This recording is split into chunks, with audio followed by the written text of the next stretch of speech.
దయచేసి ఆడిని మాత్రం తాగుబోతు చేయకూడదు.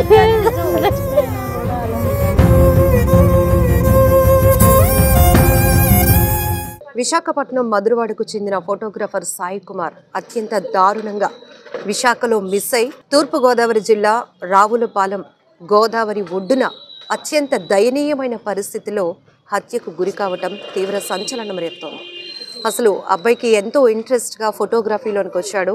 తన వీడియోస్ కానీ ఇన్స్టాగ్రామ్లో తను పోస్ట్ చేసిన వీడియోస్ చూస్తే తను ఎంచుకున్న రంగంపై ఎంత ఆసక్తి ఉందో అర్థమవుతుంది. ఎందుకంటే ఏదైనా ఒక రంగంలో కమిట్మెంట్తో పనిచేస్తే ఇలా ఉంటుంది. ఒక ప్యాషన్గా అడుగు పెడితే కనుక ఎంత ఇంట్రెస్ట్గా దాంట్లో తనేంటో ప్రూవ్ చేసుకోవాలి అనే తపన తనలో కనపడుతోంది ఆ వీడియోస్ చూస్తే. అలాంటిది ఒక యువకుడు, ఒక మంచి ఫోటోగ్రాఫర్ ఒక ఈవెంట్ కోసం అని వెళ్ళి ఇలా అత్యంత దారుణంగా హత్య కాబట్టం. Avira Women's Day special offer 50% off on IUI IVF valid till 8th March. ఇప్పుడు ఎవరు జీర్ణించుకోలేని పరిస్థితి. అసలు విశాఖలో మిస్ అయి అక్కడ హత్య కాబట్టడానికి అసలు కారణం ఏంటి? ఎవరు అబ్బాయిని ఇక్కడి నుంచి ఈవెంట్ ఆన్లైన్లో బుక్ చేసుకుని తీసుకువెళ్ళింది? ఇవన్నీ కూడా ఎన్నో సందేహాలకు తావిస్తున్నాయి. అయితే ఇప్పటికే పోలీసులు ఇది చాలా సీరియస్ కేసుగా నమోదు చేసి విచారణ కూడా చాలా వేగవంతం చేశారు. ఈ నేపథ్యంలోనే కొంతమందిని కూడా అదుపులోనికి తీసుకున్నారు. ప్రస్తుతం మనమైతే విశాఖ మధురవాడలో ఫోటోగ్రాఫర్ సాయి కుమార్ వాళ్ళ ఇంటి దగ్గర ఉన్నాం. ఇక్కడ బంధువులంతా చూస్తున్నాం మనం. తీవ్ర దుఃఖ సముద్రంలో మునిగిపోయారని చెప్పొచ్చు. ఎందుకంటే అబ్బాయి ఫొటోస్ చూస్తేనే చాలు ప్రతి ఒక్కరికి కళ్ళంట నీళ్ళు వచ్చేస్తున్నాయి. ఎందుకంటే చాలా అందమైన అబ్బాయి, చాలా మంచి తెలివైన అబ్బాయి. ఫోటోగ్రఫీలో తనేంటో మంచి ఈవెంట్స్ అన్నీ కూడా చేసి తనేంటో ప్రూవ్ చేసుకున్నటువంటి అబ్బాయి ఇలా అర్ధాంతరంగా ఎవరి చేతిలోనో ఎందుకో తెలీదు హత్యకు గురి కాబడటం ఈ మధ్య చూస్తున్నాం మనం. ఒక చోట మిస్ అవుతూ మరొక చోట ఎక్కడో హత్యకు గురి కాబడుతున్న కేసులు నమోదు కావడం వల్ల కూడా బంధువుల్లో ఒక రకమైన ఆందోళన. ఎక్కడైనా ఇంట్లో ఒక వ్యక్తి మిస్ అయితే, మిస్సింగ్ కేసు ఫైల్ అయితే వెంటనే ఒక రకమైనటువంటి ఆందోళన కుటుంబ సభ్యులు బంధువుల్లో నెలకొంటుంది, బంధువుల్లో కూడా కనపడుతోంది. సో ఈ నేపథ్యంలోనే ఈ కేసు కూడా అలాంటిది అని చెప్పొచ్చు. ప్రస్తుతానికైతే సాయి కుమార్ వాళ్ళ మామయ్య గారు మనతో పాటు ఉన్నారు. సార్, ఏమైందండి? మీకు తెలిసిన ఇన్ఫర్మేషన్? మాకు ఏం తెలియదు. మాకు వచ్చింది ఇలా న్యూస్ వచ్చింది, ఇలాగ తీసుకెళ్ళారంటే న్యూస్ వచ్చింది మాకు. అయితే ఇద్దరు తీసుకెళ్ళి సింగల్కి వెళ్ళాడు అబ్బాయి ఆన్లైన్లో. అక్కడ రాజమండ్రి దిగి రాజమండ్రి నుంచి ఇద్దరు తీసుకెళ్ళి ఆ కారులో అరెస్ట్ చేసేసారు అనమాట. చంపేశారు కుర్రాన్ని. తీసుకెళ్ళి వేరే దగ్గర తీసుకెళ్ళి కప్పేశారు అనమాట. నాకు తెలిసింది న్యూస్. చాలా దారుణం అండి. అంటే ఆన్లైన్లో ఈవెంట్ ఉంది అని బుక్ చేసుకున్నప్పుడు తిను చక్కగా ఒక ఈవెంట్కి వెళ్తున్నాను, మంచిగా డబ్బులు వస్తాయి, అలాగే ఒక ప్రోగ్రామ్ చేస్తున్నానని ఎంతో సంతోషంగా వెళ్ళుంటాడు. వచ్చిన వాళ్ళు కూడా ఇక్కడ అంటే మధురవాడలో బక్కనపాలెంలో ఉన్న సాయి కుమార్ ఇంటికి అంటే ఇక్కడికి వచ్చి పికప్ చేసుకున్నారా? లేదు, అక్కడ నుంచి. ఎక్కడి నుండి? రాజమండ్రి నుంచి. రాజమండ్రి నుండి. ఇక్కడ నుంచి తిని ఎలా వెళ్ళాడు సాయి కుమార్? ట్రైన్లో వెళ్ళాడు. ట్రైన్లో ట్రైన్ నుంచి అక్కడ నుంచి పికప్ చేసుకుని జస్ట్ స్టేషన్ మూవ్ అయిన తర్వాత కార్లో వచ్చేసి తీసుకెళ్ళి కప్పేసారు. ఎప్పుడండి? ఎప్పుడు వెళ్ళాడు? సాయంకాలం వెళ్ళినట్టు. ఆదివారం సాయంకాలం, మార్నింగ్ సోమవారం నాకు తెలిసి మాకు సోమవారం సాయంకాలం. ఎప్పుడు కంప్లైంట్ ఎప్పుడు ఇచ్చారు? వాళ్ళ మదర్ వాళ్ళు తన బుధవారం ఇచ్చాడంటే బుధవారం ఇచ్చారండి. బుధవారం అంటే ఆల్రెడీ ఫోన్ కాంటాక్ట్కి మనకు కలెక్ట్ అవ్వలేదు అనేసి ట్యూస్డే తెలిసింది అనమాట. మండే వెళ్ళాడు ఈ అబ్బాయి ఇక్కడ నుంచి. మండే నైట్ నుంచి స్విచ్ ఆఫ్ రావడంతో వీళ్ళకి అనుమానం వచ్చింది. ఆ అబ్బాయికి ఆల్రెడీ అనుమానం వచ్చే కార్ నెంబర్ అది పెట్టాడు. కార్ నెంబర్ పెట్టిన తర్వాత వాళ్ళ మదర్ ఏంటంటే వాట్సాప్ ఆన్లైన్లో లేకపోవడం వల్ల అది చూడలేదు. మరుసటి రోజు మంగళవారం చూసి ఇదేదో జరిగిందని చెప్పి కంగారు పడుతూ బుధవారం వాళ్ళ అక్కదెల్లకి అన్నదమ్ములకి అందరికీ చెప్పి ఆ రోజు ఈవినింగ్ చేసి వెళ్ళి పోలీస్ కంప్లైంట్ అయితే ఇచ్చారు. సోమవారం నుంచి కూడా సాయితో ఎలాంటి కమ్యూనికేషన్ ఏం లేవు మేడం, ఏం లేవు, కాంటాక్ట్స్ ఏం లేవు. కానీ అక్కడికి వెళ్ళాక అబ్బాయికి డౌట్ అయితే రావడం వచ్చింది. వెళ్ళేటప్పుడు వెళ్తున్నానని చెప్పి వెళ్ళాడు. మార్నింగ్ 10 ఈవెంట్స్కి నేను రాజమండ్రి ఈవెంట్ చేయడానికి వెళ్తున్నాను, 15 days వరకు నాకు ఈవెంట్ ఉంటుంది, నచ్చితే ఉంటాను, లేదంటే 3-4 రోజులు వచ్చేస్తానని చెప్పి వెళ్ళడం అయితే వెళ్ళాడు. అమ్మ 15 రోజులు ఈవెంట్ అంటే ఒక్కరు వెళ్ళి టేక్ చేయరు. జనరల్గా మాకున్న ఇన్ఫర్మేషన్ ఒక 2-3 సపోర్టింగ్గా లైట్ సపోర్ట్ చేయడానికి కానీ ఇట్లా వెళ్తూ ఉంటారు. సాయి ఒక్కడే వెళ్ళాడా? సాయి ఒక్కరే వెళ్ళారు. సినిమా ఈవెంట్స్ కానీ వెళ్ళారు, సినిమా షూటింగ్ కానీ వెళ్ళాడు. అవతల అబ్బాయి ఫోటోగ్రాఫర్ అన్నీ వెళ్ళాడు. కెమెరాస్ అన్ని ఫోటో పెట్టమన్నాడు. కెమెరాస్ అన్ని ఫోటో పెట్టాక తీసుకొని రా అనేసి అన్నారు. కెమెరా ద్వారా ఆ అబ్బాయిని ఇలా చేశారు. మరొకరు ఎవరైనా వెళ్ళడానికి ఇక్కడ మ్యారేజ్ తో పాటు ఈవెంట్ ఏంటమ్మా మూవీ షూట్స్ అంటున్నారు ఏంటి? ఆ అబ్బాయి మూవీ షూట్స్ తీస్తాడు, షార్ట్ ఫిల్మ్స్ అయ్యి ఆ అబ్బాయి అందులోనే తీస్తాడు. ఇప్పుడు షూట్ ఉందని పిలిచిన వాళ్ళతో ఇంతకు ముందు ఎప్పుడైనా సాయి పని చేశాడా? ఇదే ఫస్ట్ టైం. 1 month నుంచి చాటింగ్ ద్వారా కలిసారు ఆన్లైన్లోను. ఇలాగా సినిమా షూటింగ్ అని చెప్పి వెళ్ళారు. చాటింగ్ ద్వారా అంటున్నారు ఏంటి? ఏ యాప్ లో? అంటే ఎవరండి అప్రోచ్ అయిన వాళ్ళు? ఎవరు అవతల పర్సన్స్? ఇదంతా మీకు అర్థమైంది ఆల్రెడీ. తను ఇచ్చిన ఇన్ఫర్మేషన్ కానీ ఫోన్ ఆల్టర్నేట్ నెంబర్ ఇవ్వటం, తర్వాత కార్ ఫోటో పంపించడం, అక్కడికి వెళ్ళిన తర్వాత కాదు మేడం, తనే పక్కాగా చెప్తున్నాడు. ఆ పర్సన్ పక్కాగా సన్ముఖ్ చెప్తున్నాడు పక్కాగా. అక్కడ రాజమండ్రిలో వాళ్ళు పట్టుకున్న దాన్ని బట్టి సన్ముఖ్ పక్కా చెప్తుంది, నేను ఇలా చేశాను, ఇలా అనుకుంటున్నాను, ఇలా చేసాము, మేము మా ప్లాన్ గానే చేసాము, ఈ మెటీరియల్ గురించే చేసామని తానే స్వయంగా ఒప్పుకున్నాడట. అక్కడ ఇక్కడికి వెళ్ళిన తర్వాత మొత్తం సాయి ఎక్విప్మెంట్ అంతా కూడా ఒక రూమ్ లో పెట్టేసి ఇతన్ని గోదావరి ఒడ్డుకి తీసుకెళ్లారు. ఇదంతా ఒప్పుకున్నాడు కదా? ఒప్పుకున్నాడు. ఏం జరిగిందని చెప్పాడండి? ఈ మెటీరియల్ గురించే చేశాను, మెటీరియల్ మనకు వచ్చిన తర్వాత వదిలేద్దాం అనుకున్నాం, కానీ వదిలే ప్రసక్తి అయితే లేదు. జరిగిందా? గొడవ అంటే ఏం లేదు మేడం. కారు ఎక్కడం అయితే ఎక్కాడు, ఎక్కిన తర్వాత దిగే చాయిస్ అసలు ఈ అబ్బాయికి లేదు. కారు ఎక్కినంత వరకే.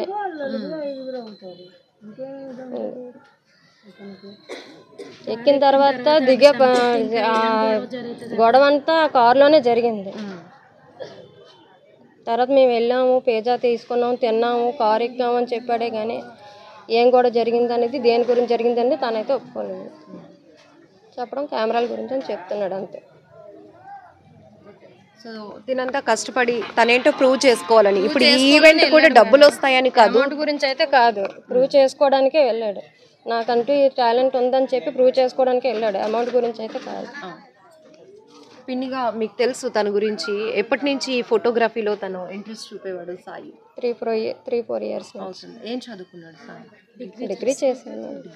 అప్పటి నుంచి ఫోటోగ్రఫీ పైన ఇంట్రెస్ట్ చదువుకుంటూ ఫొటోస్ మీద ఈవెంట్స్ కి వాళ్ళ బావగారిది ఈవెంట్స్ కి వెళ్ళడం చేయడం, చదువుకుంటుంటే ఫొటోస్ అవి చేసి ఉండేవాడు. ఇప్పుడు చాలా సంఘటనలు చూస్తున్నాం కదండి. ఏదైనా మనిషిని కోల్పోయిన వ్యక్తిని అయితే మళ్ళీ మనం తీసుకురాలేం, కానీ ఎవరెవరో తెలీదు, కాంటాక్ట్స్ అంతా ఆన్లైన్ కాంటాక్ట్స్ అయిపోతున్నాయి. ఒకరిని నమ్మి ఒకరు ఎంతెంతో దూరం వెళ్ళిపోతున్నారు. ఈవెన్ ఇక్కడ సాయి కూడా ఎవరు తెలీదు, ఇప్పటి వరకు వాళ్ళతో ముందు కూడా కలిసి పని చేయలేదు. ఒక ఈవెంట్ వచ్చింది అని ఆన్లైన్లో చెప్పగానే నమ్మి వాళ్ళతో వెళ్ళిపోయాడు. అలా వెళ్ళిపోవడం వల్ల ఈరోజు ఇంత దారుణం జరిగిందని నేను అనుకుంటున్నాను. ఆ కుటుంబం ఒక బిడ్డను కోల్పోయింది. సో మిగతా అంటే మీరు ఏం చెప్తారమ్మా? ఒక తల్లిగా కూడా మీరు ఏం చెప్తారు? పిల్లలు చాలా నమ్మి వెళ్ళిపోతూ ఉన్నారు ఎవరెవరికో తెలియకుండా. ఏం చెప్తాం మేడం, ఇప్పుడున్న సిచ్యువేషన్ పెట్టి అయితే ఎవరు నమ్మాలనేది కూడా ఎవరికి తెలియదు. మన పక్కనే ఉన్నట్టు ఉంటారు, మన ద్వారానే మెసేజ్లు మొత్తం అన్నీ తెలుసుకుంటాం.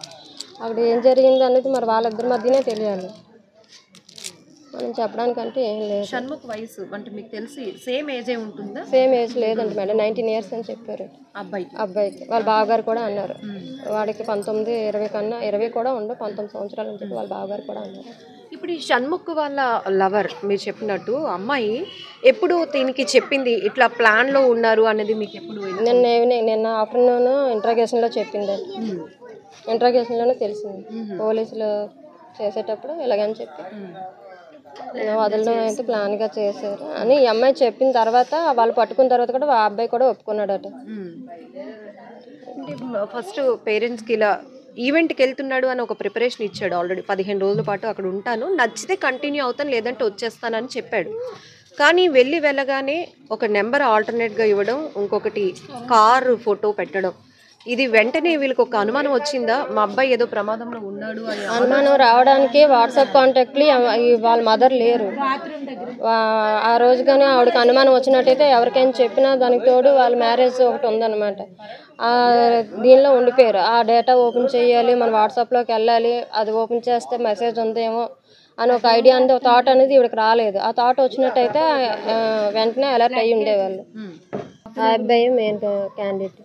ఆ అబ్బాయి ఫస్ట్ ఈ అబ్బాయికి పరిచయమైన అబ్బాయి కూడా. ఆ అబ్బాయి ద్వారానే వెళ్ళడం అయితే. చాట్ చేసింది, పికప్ చేసుకుంది, ఇదంతా చేసింది కూడా ఆ అబ్బాయి.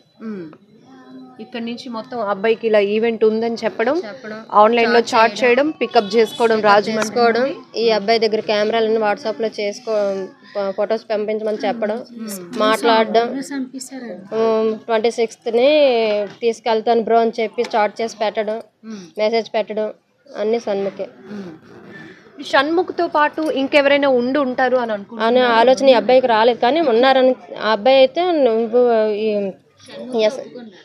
రమ్మని చెప్పాడు. కానీ అక్కడ వాళ్ళందరూ గ్యాదర్ అవుతారు అనుకున్నారు, కానీ మధ్యతోలోని అబ్బాయిని తీసుకెళ్లేటప్పటికే గ్యాదర్ అయ్యారు వీళ్ళందరూ. చాలా దారుణం అమ్మా. అంటే ఈ ఇన్సిడెంట్ లో మొత్తం పోలీసులు కూడా చాలా సీరియస్ గా టేకప్ చేశారు కేసుని. షణ్ముఖ్ తో పాటు ఇంకెవరైనా ఉన్నారా? మన వైజాగ్ కి సంబంధించిన వాళ్ళు కూడా ఎవరైనా ఉంటారా? వైజాగ్ లో అంటే మాకు ఇప్పటి వరకు అయితే తెలియదు. ఈ కాల్ డేటా ప్రకారం తీసిన వీళ్ళ డేటా ప్రకారం అయితే అమ్మాయికి ఒక గర్ల్ ఫ్రెండ్ ఉందని చెప్పి, కంచరపాలెంలోని అమ్మాయి గర్ల్ ఫ్రెండ్ ఉందని చెప్పి షణ్ముఖ్కి గర్ల్ ఫ్రెండ్ ఉన్నట్టు డేటా ద్వారా తెలిసింది. దాని ద్వారా పోలీసులు కూడా ప్రొసీజర్ ముందుకు చేశారు. దాని ద్వారానే షణ్ముఖ్ గర్ల్ ఫ్రెండ్ కి తినకి ఏమైనా పరిచయం ఉందా? లేదండి, సాయికి అమ్మాయికి ఏం పరిచయం లేదు. అది ఆ డేటా కూడా అటు నుంచి వచ్చిన డేటా అంటే అబ్బాయి కాల్ డేటా ద్వారా, షణ్ముఖ్ డేటా ద్వారా ఈ అమ్మాయి మనకు తెలిసింది. నిన్న ఈవినింగ్ ఈ టైం అప్పుడు ఆ అమ్మాయి చెప్పకపోతే అసలు ఇదంతా జరిగినట్టు కూడా ఎవరికి తెలియదు. ఎవరు చెప్పారండి? ఆ అమ్మాయి చెప్పింది. అమ్మాయి పేరు మనకు తెలియదండి. ఇలా మీ అబ్బాయిని కెమెరాల గురించి ఇలా తీసుకెళ్తున్నారు, ఇలా చేస్తామని అన్నారు, నేను వద్దని చెప్పానని కూడా అమ్మాయి చెప్పింది. అమ్మాయి ప్లానింగ్ అది కూడా తిన దగ్గర ఏ ఎక్విప్మెంట్ ఉందో తెలుసుకొని ఫస్ట్ ఫొటోస్ పెట్టండి, మీకు షూటింగ్ మేము ఆఫర్ చేస్తున్నాము, బుక్ చేసుకోవాలనుకుంటున్నాము అని చెప్పి అప్పుడు ఈ ఎక్విప్మెంట్ కోసం మాత్రమే. అవునండి, దానికోసం. అదంతా ఎంత ఖరీదు ఎక్విప్మెంట్ ఉంది సాయి దగ్గర? 15 lakhs వరకు ఉంటుంది. 12 lakhs నుంచి 15 lakhs వరకు ఉంటుంది. అది రీసెంట్ గా కొన్ని కెమెరాలు అని కూడా తెలిసింది మాకు. కొన్ని కెమెరాలు రీసెంట్ గా కొన్నాడట ఈ అబ్బాయి కూడా. చాలా ప్యాషన్గా ఈ ఫీల్డ్లోకి వచ్చినట్టు కనపడుతుంది. తన వీడియోస్ కూడా మేము చూసాం. చాలా అంటే నేచర్ని క్లిక్ చేయడం కానీ తన ఫోటోగ్రఫీ అవి చాలా బాగా అనిపించింది. అంటే తిను ఎప్పటి నుంచి అండి ఈ ఫీల్డ్ గురించి దిగాడు? తిను ఇప్పుడు వెళ్ళింది కూడా అమౌంట్ గురించి అయితే కాదు. తిను ముందుకి ఇంకొద్దిగా ఏమైనా ప్రాపర్గా ఎదగొచ్చు అని చెప్పి వెళ్ళాడే కానీ అమౌంట్ గురించి అయితే కాదు. ఎందుకంటే ఆల్రెడీ అబ్బాయికి వచ్చిన ఈవెంట్స్ అంటూ ఉన్నాయి ఇక్కడ కొన్ని. అవన్నీ వదులుకోనంటే 15 days ఆఫర్ మనం ఎందుకు వదులుకోవాలి, కొద్దిగా ముందుకు వెళ్ళొచ్చు కదా, మన భవిష్యత్తు బాగుంటుందేమో అని చెప్పి వెళ్ళాడే కానీ ఇలాగ అయిపోతానని ఆలోచన అంటే అబ్బాయికి రాలేదు. అది ఏమన్నా వచ్చినట్టున్నా కొద్దిగా అనుమానం ఏమన్నా ఉన్నా ఎవరికైనా ఫోన్ చేయడం కానీ ఇంటి దగ్గర చెప్పడం కానీ జరిగింది. అంటే వాళ్ళ బాగారాలు కూడా ఆల్రెడీ ఈవెంట్స్ అయితే చేస్తుంటారు. వాళ్ళతో ఆ రోజు వెళ్ళేటప్పుడు కూడా నేను ఒక్కడనే వెళ్తున్నాను పిన్ని అని కూడా అన్నాడు. నాకు చిన్న పని మీద నన్ను డ్రాప్ చేశారు కూడా పిఎంపాలెం వారు మా ఊరి నుంచి. ఆ రోజే వెళ్ళేటప్పుడు ఆల్రెడీ 2 bags, బ్యాగ్ ఒకటి ఫ్రంట్ ఒకటి స్కూటీ మీద పట్టుకొని వెళ్తున్నాడు. వెళ్ళేటప్పుడు నేను ఇలా బయటకు వెళ్తున్నాను పిన్ని అని చెప్పాడు. నిన్ను డ్రాప్ చేస్తాను రా పిన్ని అని చెప్పి నన్ను పిఎంపాలెం ఇక్కడ మా బకన్పాలెం నుంచి పిఎంపాలెం నన్ను డ్రాప్ చేశాడు. సోమవారం 10:15కి 10:15కి దిగబెట్టేసి నేను అమ్మ దగ్గరికి వెళ్ళి వెళ్తున్నానని చెప్పేసి అన్నాడు. వాళ్ళ అమ్మ దగ్గరికి అదే కార్చెట్కి వాళ్ళ అమ్మ ఫ్యాన్సీ షాప్ అనమాట, అక్కడికి వెళ్తున్నాను పిన్ని అని చెప్పాడు. వాళ్ళ మదర్ దగ్గరికి వెళ్ళి ఇవన్నీ ఇచ్చేసి 12ంటికి ట్రైన్కి అయితే బయలుదేరి వెళ్ళడం అయితే వెళ్ళాడు ఇక్కడ నుంచి. అంటే ఒకవేళ నా నెంబర్ అవ్వకపోతే ఈ నెంబర్కి కాంటాక్ట్ చేయండి అని వాళ్ళ మదర్కి ఎవరు ఇచ్చారని? అబ్బాయి ఎందుకు ఆ డౌట్ తనకి వచ్చింది అంటే మేబీ మేము ఆలోచించిన అయితే ఆల్రెడీ కార్ డిక్కీలో పెట్టేటప్పుడు ఈ అబ్బాయికి ఏదో అనుమానం అయితే తోచింది. తోయడం వల్ల బ్యాగులు కార్ డిక్కీలో పెట్టేసి కూర్చున్నాడు. కూర్చున్న తర్వాత ఇంకా ఏదో అనుమానంతో వాళ్ళకి తెలియకుండానే మెసేజ్ పెట్టాడు అనుకుంటున్నారు. కార్ ఫోటో కూడా పెట్టాడంట కదా తను. వాళ్ళ మీద అనుమానంతోనే లగేజ్ బ్యాక్ సీట్ లో పెట్టేటప్పుడు వాళ్ళ మీద అనుమానంతోనే ఆ నెంబర్ తీసి వాట్సాప్ పంపించాడు. పంపడం అయితే అంటే ఈ కుటుంబానికి జరిగిన అన్యాయం ఆ కుటుంబానికి జరగాలండి. అది మా ఎదురుగా జరగాలి. అంటే మీడియాలో మీరు అక్కడ ఏదో కాదు, మాకు తీసుకొచ్చి మా దగ్గర పోలీస్ స్టేషన్లోనో లేకపోతే మా ఇంటి దగ్గర వీడికి ఏదైతే అన్యాయం జరిగిందో అదే అన్యాయం మా కుటుంబానికి జరగాలి. అది మేము చూడాలి అంతేనండి. వరుసకు పెద్దమ్మ గారు తెలియదండి. తనైతే తన పని చేసుకుని ఇంట్లో ఉంటాడు. ఆయన ఎవరు ఊసేస్తాడు, ఎవరు జోలు ఎత్తాడు, ఆయన పని వెళ్ళేటప్పుడు వెళ్తాడు, వచ్చేటప్పుడు వస్తాడు. అంతవరకే చూస్తాం, అంటే ఇంట్లో ఉంటాం కాబట్టి. అంటే ఇరుగు పొరుగు వాళ్ళకి తెలుస్తుంది ఈ కుర్రోడికి ఇదంటే ప్యాషన్, ఆడికి దీని మీద ఇంట్రెస్ట్ ఉంటాడు. పై స్థాయికి వెళ్తానని వెళ్ళాడు, ఏకంగా పైకి పంపించారు అన్ని. అడు జీవితంలో పైకి వెళ్ళగాలనుకున్నాడండి, లైఫ్లో లేకుండా చేస్తారు. అది మాత్రం వాస్తవం అండి. కాకపోతే వెనకాల ఎంతమంది కుట్ర పన్నారు, ఎవరి వల్ల వచ్చిందో అంటే కుటుంబీకులో బయట వాళ్ళు దగ్గర వాళ్ళు అవన్నీ మాకు తెలియదు కదా. ఆ ఇన్ఫర్మేషన్ మీరు లాగాలి. అది ఎవరి వల్ల జరిగింది, ఏదైంది, ఎలా జరిగింది, ఈ అన్యాయం మేము చెప్పాల్సింది ఏంటంటే మాకు అన్యాయం జరిగింది కాబట్టి వాళ్ళ కుటుంబానికి కూడా అన్యాయం జరిగింది అంటే ఏ పేరెంట్స్ అయినా వాళ్ళు పిల్లడు పోయితే ఎంత బాధపడ్డారు, మాకు అదే బాధ వచ్చిందని తెలియాలి. ఆ ఫ్యామిలీ ఎలాంటిదో మాకు తెలియదు.